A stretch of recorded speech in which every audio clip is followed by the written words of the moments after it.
So we're going to get started. Welcome back, everybody.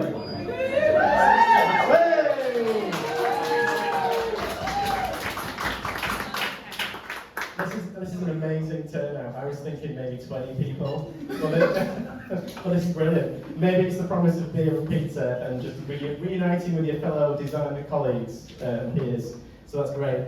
So yeah, and hopefully this will be the first of many more throughout this year. We'll maybe do them every 1 month, every 2 months. We'll take feedback from you. How often do you want to get back together and have a drink? Once a month? Yeah, okay, maybe 2. Cool. So today's all going to be about, I guess, service design, the subject, and we've got basically a panel discussion. It'll be a bit of a chat, a bit of us talking about what we know. We've got people on the panel, but that doesn't mean to say we're experts. Some of us are, more than others. I'm not the expert. People are adamant. But we want to hear from you guys, so we'll be asking you questions, and you get involved in the debate and the discussion, and we just want to learn from each other and see what's going on. So the bulk of this kind of event is this panel discussion. Let's see how it goes. It's a bit of an experiment. We're living our ethos of trying things out and prototyping an event.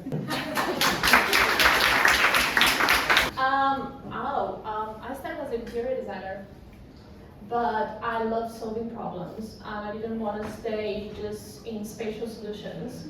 So I did a master's at Hyper Island, and that yeah! It's a cult, but we love it. And then basically started as a user researcher, but in that my thinking always went into further than user research because I started mapping interactions. And I didn't even realize that that is service design until it was pointed out to me, you're actually mapping services. And I was like, that's actually what I want to do.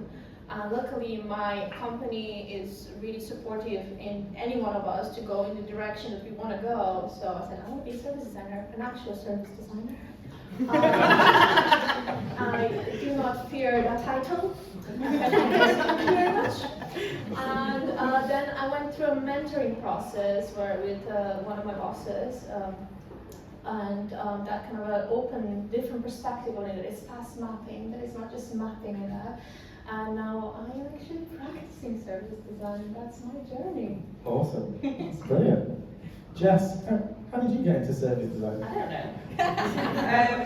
I suppose it's a bit like my intro. So I'm going to go back a far way and then come back to where I am now. So I started out thinking I was going to be a designer, thought I was really interested in design, worked out I was really shit at it. But what I was really good at was connecting systems and why people actually needed something and what it was that actually made somebody interact with something. So I was like, okay, well design may not be my thing, but there's this UX thing that's kind of sounding pretty cool and that does all of that stuff, so I'll get involved in that. And then I suppose it's just, I got my first job at an ad agency and did just wireframes, and I thought, okay, that's cool, I don't have to make it pretty, I can just make it work, that's awesome. But then I kind of got various different jobs, learned way more about user research, and I think a lot of service design, and everyone can disagree or not, but I think a lot of service design starts in actually understanding user experience and really researching all of them different touch points and all of the things that they think and where the frustrations might be. And then actually developing that into, okay, well if this is how the user feels, how do your staff feel? Kind of like Adam was saying before. So if you're trying to actually look at a whole service overall, I think it was Code that gave me my first opportunity to do it actually, was look at how that internal thing works. How does something move through them internal teams? How does the thing actually happen? And when you start to see that, it's like, well, no wonder the customer's frustrated here because the business aren't talking to each other and no one knows everything and they're asking for everything again or whatever else. And it's like, well, if you understand all of that, you're naturally doing service design without even realising it. You're just learning loads of stuff and saying, well, that's a bit shit inside, so make that better, and then your customers will be happy and it all kind of works. So I suppose a bit of an organic growth. It wasn't really a defined job, but neither was UX when I started either. So it's just all been a kind of organic growth from my perspective. I think you guys have pushed me to think about stuff more. Thank you, Jess. How did I get? So I'm from a digital background too, and I think a lot of people who get into service design right now are from a digital background. I think that will change over time, which is mega interesting because there's probably a wave of people, maybe from Hyper Island, who are going to come through without the probably digital background that we did, and maybe that's a really good perspective to have. But yeah, I came from a digital background, digital agencies, did pretty much everything in a small digital agency. Then I worked for a company called Great Fridays, who were a service design agency in Manchester. Then I came to Code, where I put some of that service design into practice with some of the clients, but with a lot of guys in the room, including these two. And yeah, and now I'm at Co-op, where I look after the service design community practice and all of our digital food teams, and doing a lot of service design thinking in that space because of the complexity of the business. You know, I don't know how old the Co-op was. I'm gonna look at you guys. Hundreds of years old, the Co-op. So lots of legacy culture, lots of legacy technology, really interesting space to try and, you know, explore the root of what at first glance seems like a customer experience problem, but actually it's a result of, you know, something way down the stack. Might be, in some teams, it's the way that team's financed, you know, so that really interests me, kind of that systems thinking kind of lens. Thank you. Should I answer that question as well? I guess I should. You should. Yeah. So I'm really into human-centred design, hence this group. And I guess I think Code and the design team were doing sort of like service design for ages ago, but we were doing it as a way to find the product. Yeah. I would say so. Clients never don't really come to us and say we'd like a piece of service design, please.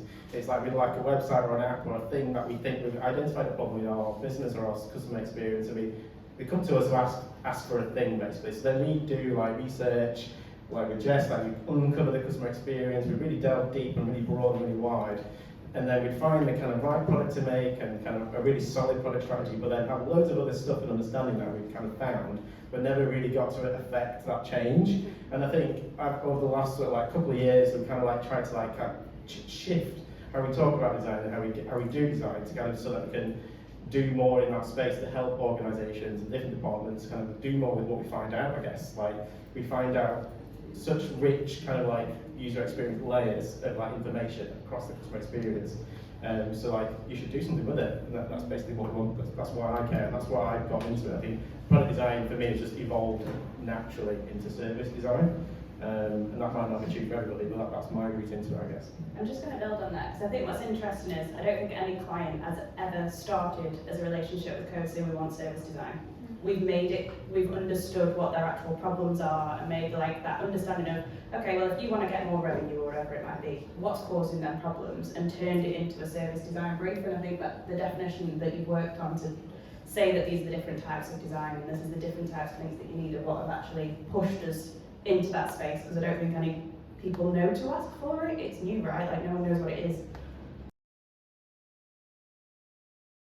How do you sustain service design? I guess, do you mean in a big organisation? Yeah, how do you celebrate and sustain? Celebrate and sustain. I think the way we've started to sustain it is through our customer experience teams. That's the channel that we've managed to embed our service designers in. They're still multidiscipline teams, it's not a service design team. So there's customer experience measurement experts in that team, customer experience designers, also service designers. You know, that is the way we've managed to sustain that team through measuring and proving the value. So we've had big successes recently with just what seem like simple content changes. The great thing about content design within service design, I'm getting off topic, but the great thing about content design within service design is you can have a huge amount of impact with minimal effort. Actually, it's mostly political effort to change content that's inside something that already exists. So, you know, some of our content designers, I'm looking at you, Cassie, are from service designers, are from a content design background. I think that's massively valuable. So I think it's measuring the value and proving you can change your customer experience and realise business value. And also having this sustainable team that can be funded to do that thing. For us, I don't know if I'm sharing too much, but for us, that was really challenging to do through a service design lens. It was much, because the customer experience is a more understandable thing for our business, at least. I didn't get onto your celebration thing, but I'll let you guys take that. I can go. So I think the celebration one's interesting because that's where I was actually going to start from. So I think it's almost like treat everything like a prototype. If you're going to change a service in any kind of way, it's a pilot, so it's a small team focusing on it for like one small bit, seeing whether that actually makes change, which it might not be a celebration. It might be that that absolutely bombed and it wasn't the right thing to do, but that's also cool because you're learning. But I suppose like if you do celebrate it, it's like, well, that's then the exciting bit. Okay, how do you sell that back to that business and like say, actually, this improved your efficiency or whatever it is that you're actually set out to do. So I think to your point, the measurement side of it is really important. Like you're not doing this for the sake of doing it. You're not changing the way business works just because it's fun.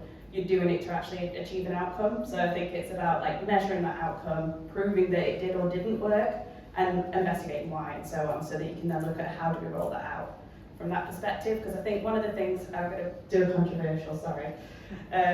But I think one of the things that we fall down in service design is we always say, like, this is the future, this is what it should look like, this is going to be brilliant if just your business worked like this, and never do anything about it. Like, okay, that's going to go die in a drawer somewhere. No one cares about your future service blueprint because we're never actually actioning it and measuring that impact that we do after. So I think the celebration for me is more around that measuring the output of the change that you've made. For us is just seeing the change in clients, because we work a lot in government and it's a fight. We fight. Because it's a constant bringing that understanding what service design is. What Jess pointed out, no one comes to us, we want service design. It's a package, we want that. That doesn't exist. They come with a problem, or if we're lucky, awareness of a problem and the right problem. But usually what it happens is we are brought in way too late. We are brought in where already have pre-made decision of what they think their services needs to look like. It's like putting a plaster on a gunshot. It doesn't work. I say that a lot. And basically what we see in change is when clients actually bring us in much earlier in the process, actually at the root cause of actually not, when they're trying to understand what they're trying to solve and how they're solving, and that's where we come in. Because we see that there's a fear of like, oh, we're doing this wrong and we don't know what to do, and you're just going to bring someone in and they will do it, and it's not even, they don't understand. It's not that. I don't have knowledge, but I do have the tools that I can support and help you to understand where the problems are, to help you see all the different perspectives. Because at least with us, a lot of our clients we all live in our own bubbles. But service design explodes those bubbles and brings different perspectives to the same table. So it's a lot of fighting, and then you celebrate when you win. That is for me. Nice. So I love the analogy of like a plaster on a gunshot. Try it and show you, it doesn't work. I guess I think I agree with all of those kind of things. Like I think it's being able to kind of celebrating that you come up with something feasible to change. I think is like the small wins in that bigger service change program. I think is really useful. Like success is like the minutiae. I think because lots of little things add up to something big, and I think you don't know it until you take a step back. But you've actually changed quite a lot. So that's quite cool. I think. Yes, but obviously I'm biased because you can see it. For example, again, government. Sorry, I just live and breathe government at the moment, so that's my example. But we can see how they're introducing their own communities and their own service designers into their system. So that's where you see the change, that it is effective, because why would a government introduce service designers, user researchers, content designers into bring them in-house and build on that if they wouldn't believe in that? So they see the change, but there are small little chips that you chip away, and hopefully in the future it will be different. And it's similar to them, like that's how you celebrate it, because when you see that chipping away, that banging on their doors, why this is important, why we're here, really helps. And then seeing that as growing in their own practices and how they engage with that, that's how I see it, that it does bring value to the services of our clients. Anyone else? I can go. So I think for businesses, like I think it's kind of going back to the whole people don't ask for it. I think service design is something that can enable you to really understand the business and what their problems are and what they actually care about, because you can have one client that only cares about the bottom line, they're not bothered about the NPS scores, they're not bothered about the customer experience or anything like that. So I think by applying a service design lens of looking inside the business as well as the customer experience outside, you can almost bring them two bits together to make a better argument. So it's more, I think it's more about your way of thinking than it is about people asking for it, if that makes sense. And that's the value that you'll bring to the business, because you can start to convince them, because you talk about the things that they care about with the changes that improve that customer experience as well. So it's kind of like balancing the two based around the client need. We're all being very polite, aren't we? Just have to each other. So I guess the question was about the value, how do you make the business value service design? But I think ultimately there's a bit of navel gazing sometimes goes on with, why don't people care about service design? Like, it's the results they care about. So as soon as you start proving the results and they say, oh, how did you get that? And you can say, oh, we were doing this thing. And so ultimately a business doesn't care about service design. It doesn't really care about design thinking usually, unless it's a design driven company, right? A business the size of Co-op doesn't really care how you get to the idea or the change. They care about the change and the result of that change. So I think this is, the whole design industry is guilty of navel gazing a bit on this stuff. Actually, there's a great talk that I can't remember who, it's called The End of Navel Gazing. Look it up, it's really good because it's all about that. It's all about how, you know, when you Google design thinking on Google Images, like I do often, you see loads of Venn diagrams. UX is always at the center of those Venn diagrams. That's not how the business thinks about its business. You know, they would never put UX at the center. The business is at the center, you know. So that's a really good talk, and yeah, I don't think a business cares about service design. They care about the results. So I don't think they're ever going to ask for it as well, which is half the challenge, is getting the team to do the service design work to begin with, to be able to prove it. I think, yeah, I'd build on that. I don't want to repeat what everyone said, but because it's easy to do. I think it's understanding the problem that you're trying to solve. It's like going right back to the problem. So a business might have a problem of losing customers, or customer satisfaction in the service, or departments aren't operating as well, like they're seeing inefficiencies or whatever. If we can get to the point where we're getting briefed like that, which we never do, to be fair, like they've already decided what the solution is, but we all always unpick those things to kind of arrive at what are the actual problems, and then you take a service design approach to kind of figuring out how to solve it. So it's like understanding the problem and then demonstrating the value, then back to the business. I mean, the thing that all designers have to get better at, and it's just a fact of life, is being able to talk the language of business.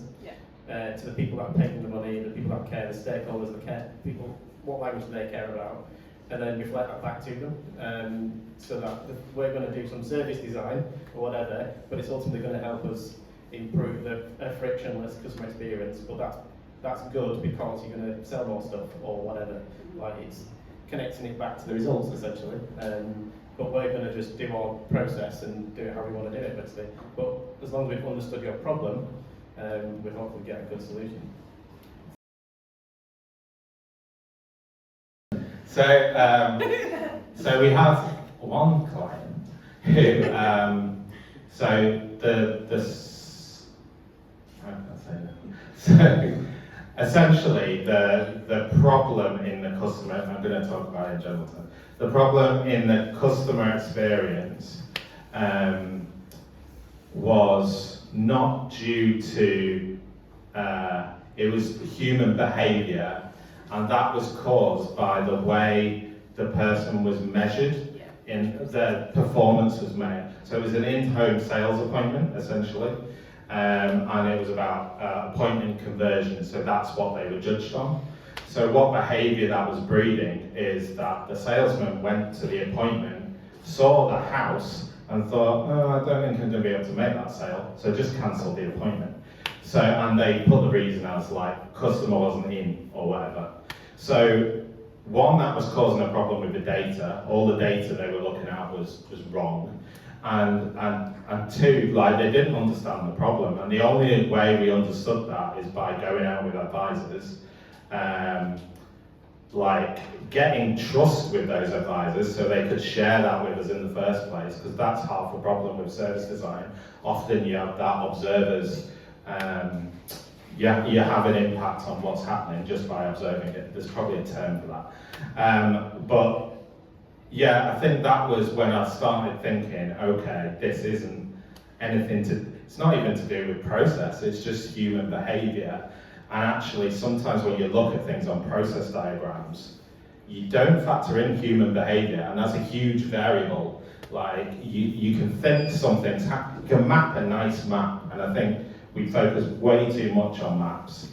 But the map doesn't capture the complexity of human behaviour, which is like random at times. You can't predict some things.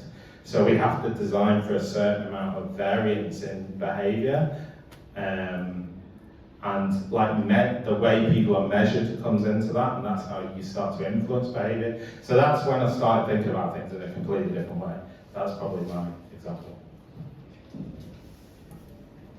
What was the question? Have you had any insights or discoveries as a service designer that have helped you like revisit your approach or make you think about service design differently? I haven't got an answer for that right now. That's fine. I do, but I think it's got one to say this. No. Push up. Here we go. Yes, constantly. I love that about service design, that every project is different because you have to layer your understanding with who is the client, how are they operating, and I love that flexibility.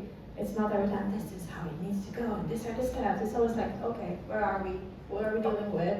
How flexible they are, what they're currently used to, how they adjust to that. So constantly is part of being a service designer. Because if you approach it the same way every time, it's not gonna work. You're not gonna be, you have to adapt to where they are, how they're working.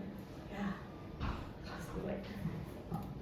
You do get my response actually, so that was brilliant. So because it is always changing, I think the thing that makes me, or started, and I'm probably going to answer you as well, Carl, so sorry.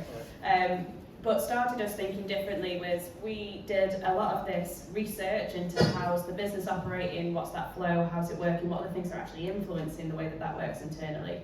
And actually, I think it was you helping Steph start this out at the first iteration. So we were trying to do some analysis. We were trying to go, well, we've got all these findings, there's some human behaviour that's doing it, there's some of the routines that they're doing that are crap, there's all this stuff that's like, the leadership, they aren't like leading the direction of the company in a very good way, no one knows why they're doing what they're doing. And it's like, well, how do we analyse all of this stuff then? How can we break this down and tell that story back? So you kind of started to develop this framework, which you completely forgot about. So I think the main moment that we kind of actually started thinking about it differently was there's tiers to a business. You've got that organisational kind of leadership. You've got the actual, I'm going to forget bits of it so you can jump in. But you've got the kind of like the actual service that you deliver from end to end, you've got the products that you have to create in order to deliver that service, and then you've got the skills of the people delivering it, and then you've got all your routines and the tools and everything else that everybody's using to do it. So as a part of analysing some of our research, that's how we started to think about service in a very different way of like which bucket does that fit into so that you can actually influence change and make that manageable, because otherwise it's too big. It's like, well, your leadership's got no direction and you've got the wrong tools, so what are you going to do about that? Like, it's too hard. So how do you make that actually into manageable chunks and analyse it in a way that's effective to tell people?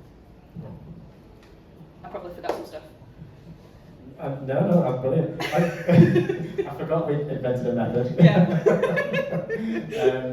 I think the thing for us is that we've suddenly found ourselves in the world of organisational change, and we're not change managers.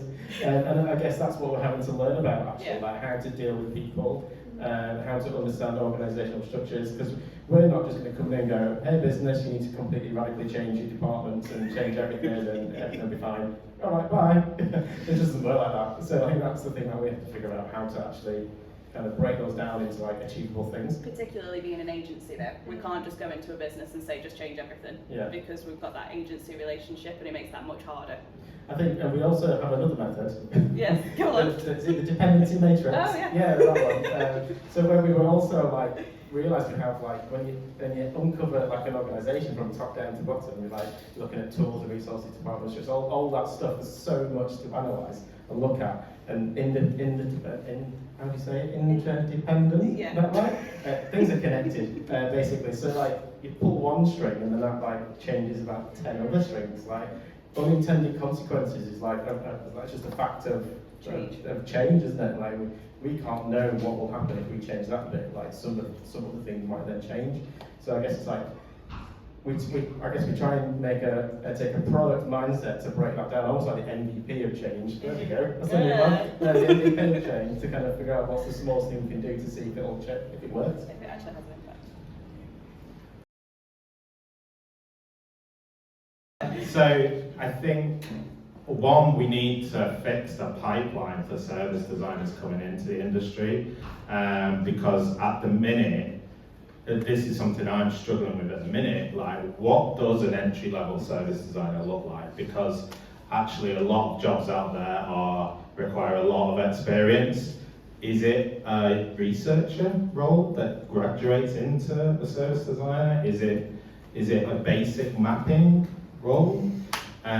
So I know that's not completely relevant to your question, but I think that's one thing we're going to need to fix in the future, pretty sharpish, because I think at the minute it's a lot of digital people transitioning into service design or from other careers are out there. Yeah, I think there's that part of it. I'm mumbling now, so I'm going to pass over. This is something that Adam and I actually disagree on, so we'll probably come back in a sec. I'm not gonna lie.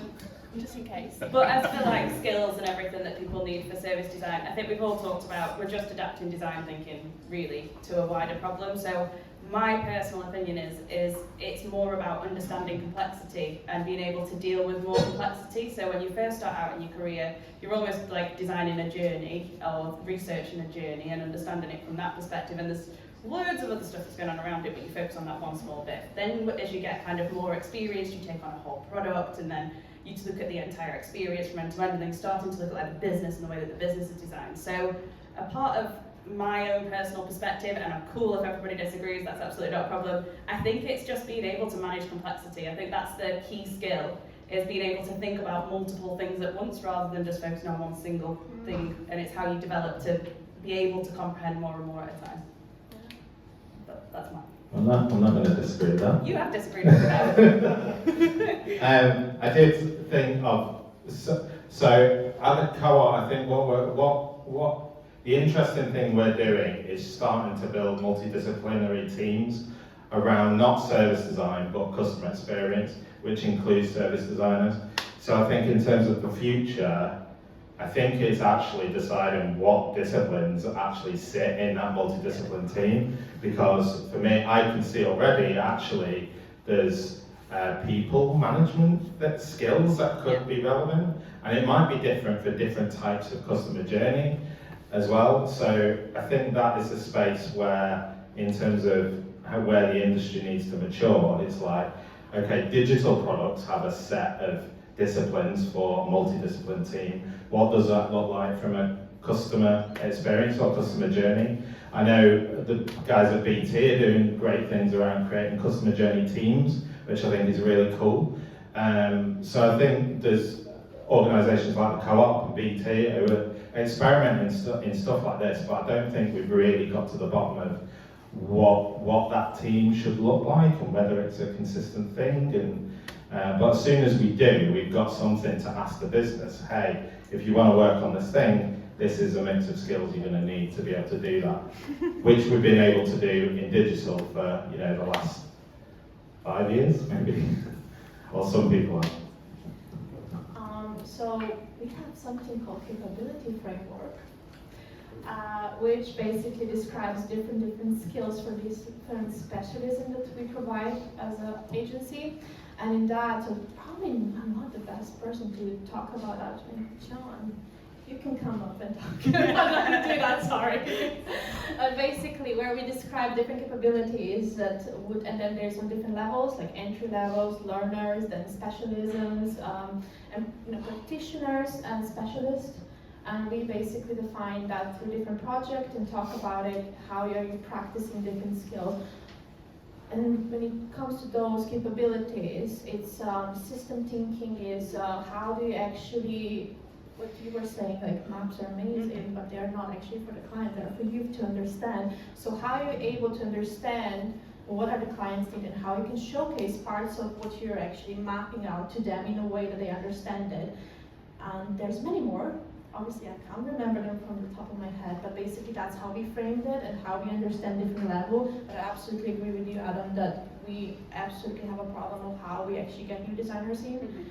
Because it's usually designers, at least in my world, there's one designer per team, and there's usually maybe 2 user researchers that can work together, and you can support that involvement of someone. And service designers hold quite a level of complexity, so it's quite hard to, how can you actually bring someone, and majority of the role always define like, oh, we need senior service designers. So by default, we eliminate a whole group of people who are just trying to get into service design, and it is a problem because how do you actually get relevant experience of working on a project as a service designer and know what are the skills that you need if we don't have that actually entry level of in service design? So we need to fix that. Yeah. So. I think product design is like a really generalist kind of like skill set. I think service design is like the next big generalist design role. So you could be great at strategy, you could be great at change, you could be great at people, behavior, psychology, organizational, business design, whole host of different kind of types of design that you can come in to do in service design. I guess the key thing is like, yeah, like you can hold complexity in your head. So I think understanding all the systems thinking, and then being able to be strategic about that and make decisions. I think that's the key. Like being able, you might know loads of stuff and present loads of stuff, but that's pointless if you can't make good decisions, basically. And be confident about those good decisions, and then think of a design program to then facilitate doing something with it. I think, and that confidence comes as you become more senior in your kind of design thinking career, whatever. I guess that's naturally why some product designers have transitioned. So I think it is a challenge. Like how do you then enable somebody that's never done it before to learn that kind of career path? I think that's quite difficult because you have to be super confident about communicating and talking and engaging with random strangers in an organisation, because you have to learn about loads of stuff. And a junior leaving university is going to find that very difficult, I think. So I think it's almost naturally very senior kind of role by default, which I guess we have to figure out how to change that maybe, or not change that, I don't know.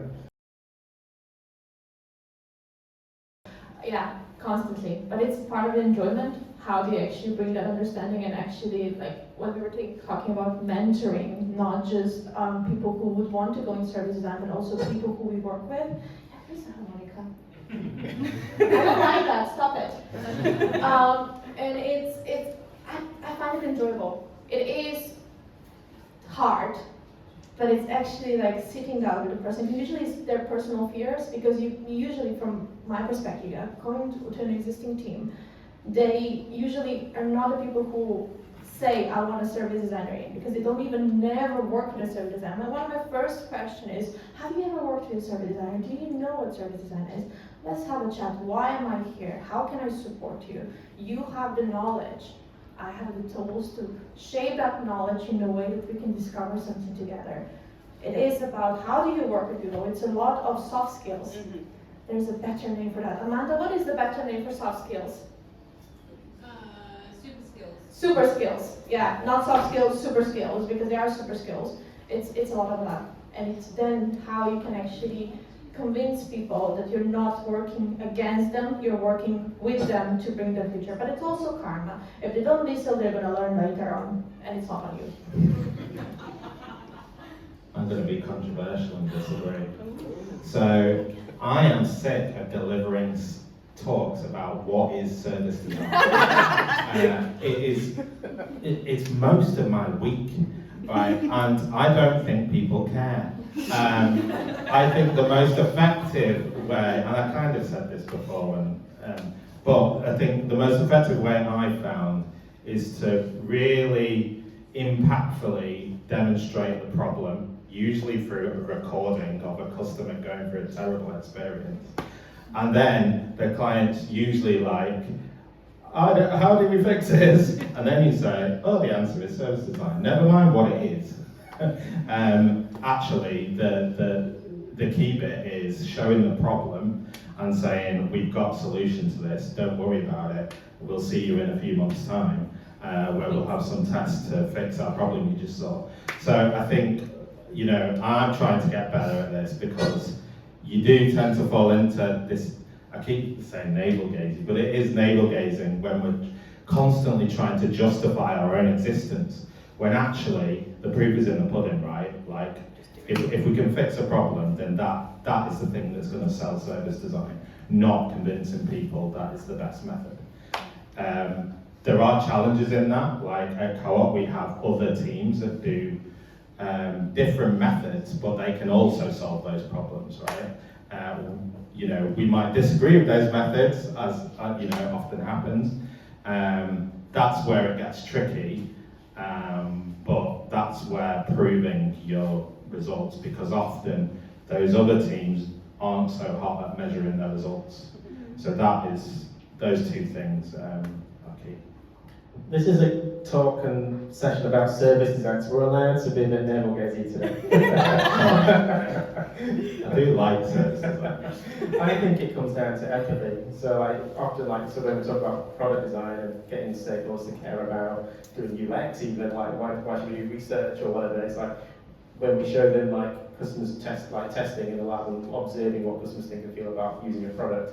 So exactly the same things, like connecting empathetically with the customers is the key to kind of unlocking everything. It's that's that key to the treasure chest, I think. Back to your point. I would love to agree with you, but so many times you show them the problems, you invite them to see it, and they get it. And it's an amazing moment, and then you step away, you leave them alone for a while, and suddenly they're back to what they believed. And it's because we are new and we are interacting with people who are working in different ways. And I would love to have that moment when I show you something, this is the problem, this is how you're going to solve it, this is all the things around it, and then step away for 5 minutes and come back and they're still on the same page. This is the thing that's why I think it's important to actually work and understand them, because even if you show them a problem, they will see it with you when you're with them. And when you are embedded in an organization, I think you can do that. You can be with them and show them. But when you just approach a team and they never worked with you before, are engaged with that, they will be, yes, I get it. And then you will say, okay, let me step away and see how you do it. And that's why we need to mentor them, that it sticks with them. And yeah, one day, I promise, I will be on the same page with you, but not today. I think that's where it's the coaching and implementing change. Yeah. I don't disagree. I think there is an interesting difference between service design agency side, service design in-house. Yeah. I've been on both sides of it now, and it's very, very different. Lots of the meetings I'm in are bloody boring compared to the stuff that you do in agency side, where you're 100% focused on the problem and communicating it to someone who's paid you to do that work. Often we're in situations where they haven't even asked us to do the work, so we're trying to not. So I guess that's where the difference is, because in an agency environment, they're buying service design as a solution to their problems, whereas no one's bought our team. So we're trying to say, hey, we can solve your problem. Poor Adam. But like 4 other teams are also saying that to them. So it's an interest. I think that's interesting when you look at the training materials and the stuff on Twitter about service design, blog writing tends to be done from agency side, with the exception of government. And that's partly due to business confidentiality. But I find it really difficult to learn about the challenges of service design from an internal perspective because nobody talks about it. So I think there is a difference there. I think there's probably ulterior motives in terms of when people explain service design as well. Because it's selling versus You're selling. doing. I don't have that experience, so I have no idea. So I don't know why I'm turned on the mic. It depends. So I can give you, in the last year, I was working on a client that is a broadband client. They were setting up for the very first time. They had no processes, no kind of plan, no product, nothing. And it just all started from, well, we need something and we need it by July because we need some investment. So it's like, okay, great. How do we do that? So I suppose from that perspective, what we actually looked at was other people's experiences and how they get the broadband from other providers. And you can't look inside other people's businesses, so you have a blind spot. So you kind of have to go, well, this is the stuff that we can hear works. What are the systems and tools that you're currently thinking about buying because you're halfway down this process? We have like 3 months to make a product. So then looking at what the capabilities are of that and almost going through the demos and trying to join that up for the best thing you can do for an MVP to get them to somewhere so they can actually start servicing and then use that as your base to relearn and start again. But it's very much of like, what's the MVP of your MVP of your MVP for everything you can ever do? It's the teeny tiniest bit of knowledge and almost wing it, learn and be able to iterate really quickly. That's my only experience there. Yeah, so I guess like when it's a startup, there isn't a business to explore, kind of thing, isn't it? Like they haven't messed up the business yet, and so I guess it's good for us in that sense. So we could just focus on the customer experience, and then start layering up like how do you scale these things, automate these things. We're not business designers yet. We might be in the future, but we just focus on customer experience using all the same kind of methods and things. But then it's like how can we then use technology to kind of like help them scale and grow, to kind of cut out and bypass any kind of people problems. You want to go? Yes, of course. We did it on a project, and it was how we can bring people who have experienced homelessness into a sustainable work environment. And obviously there's lots of recruiting agencies around there, so there is a system. She worked with Co-op a lot on that as well. But basically what we have pointed out that there is a problem of understanding what the actual user needs, especially like a vulnerable users, someone who has experienced homelessness. So we did a lot of user research around what are their actual needs, and then shift the current ways of recruitment to address to those needs and develop something that works for them. So we looked what is existing processes that are used in recruitment, why are they not working, and worked with people who have experienced homelessness into adjusting them, that they work for them, and if they work for them, they would work for other people as well. So that's how we took it, and it worked really well, and it's a service now. One of the things I love about service design is that we are designing things to help someone get something done, right? So the service is defined by the customer, not by you as a business. Like it's defined by where they define the start and end of their task. So the customer, not you as a business. So I think the thing I would suggest the startup does is understand that end to end, understand what problem you're solving for a customer.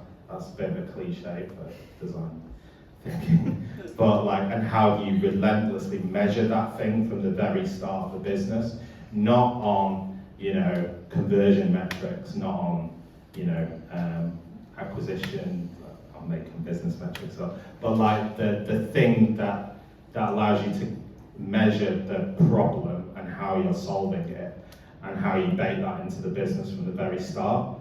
I think that's probably where I would start. Great. Well, I think we call it a day, an evening. We've all sat and listened intently as we've run it for like about an hour now. I know, sorry. Yeah. So I think, thank you very much for coming. Thank you very much to the panel.